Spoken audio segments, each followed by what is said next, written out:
Assalamu alaikum, I'm Aisha and you're watching SAMAA News. Here are today's headlines. Pakistan-mediated backdoor diplomacy between the United States and Iran has made significant progress, with talks likely to resume in Islamabad as early as next week. According to the Wall Street Journal, the US and Iranian officials are working with mediators on a one-page, 14-point memorandum of understanding. The proposed document would set the framework for around 1 month of formal talks. If negotiations progress, the 1-month period could be extended by mutual agreement. The proposed talks are expected to include detailed discussions on Iran's nuclear program, uranium enrichment, and the handling of Iran's highly enriched uranium stockpiles. The US Treasury has announced sanctions against 10 individuals and companies, including several in China and Hong Kong, over accusations they aided Iran's efforts to secure weapons and the raw materials needed to build its Shahed drones and ballistic missiles. In a statement, Treasury said it remained ready to take economic action against Iran's military-industrial base to prevent Tehran from reconstituting its production capacity. It also said it was prepared to act against any foreign company supporting illicit Iranian commerce, including airlines, and could impose secondary sanctions on foreign financial institutions that aid Iran's efforts, including those connected to China's independent teapot oil refineries.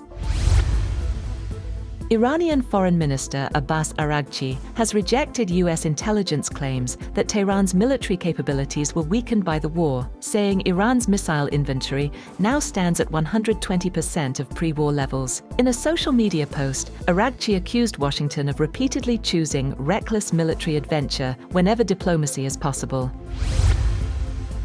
Iran's National Security Commission member Ali Kezrian has warned that Tehran will respond militarily to the US naval blockade, saying attacks on Iranian ships will not go unanswered. In an interview, he said that a naval blockade is considered a military act, and a military act receives a military response. Sporadic clashes between Iranian and US forces were reported in the Strait of Hormuz, though Iranian media later said the situation had calmed. Russia and Ukraine have confirmed that they have agreed to a US-brokered 3-day ceasefire that will run from May 9th to May 11th. And US President Donald Trump said he hoped it would be extended.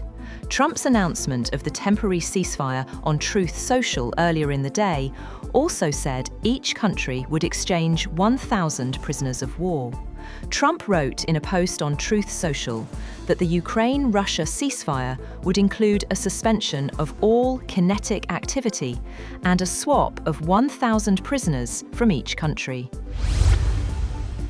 The International Monetary Fund has approved the latest review of Pakistan's reform program, unlocking $1.2 billion in fresh financing under the ongoing IMF arrangements. Finance Minister Mohammad Aurangzeb said the decision reflects progress on difficult but necessary economic reforms. The package includes around $1 billion under the Extended Fund Facility and $200 million through the Resilience and Sustainability Facility. The IMF said Pakistan met key targets linked to taxation, energy pricing, and fiscal discipline, while a new IMF mission is expected in Islamabad later this month for budget talks and further reform discussions. That's all for now. For more updates, visit www.samaa.tv. Thank you for watching SAMAA News.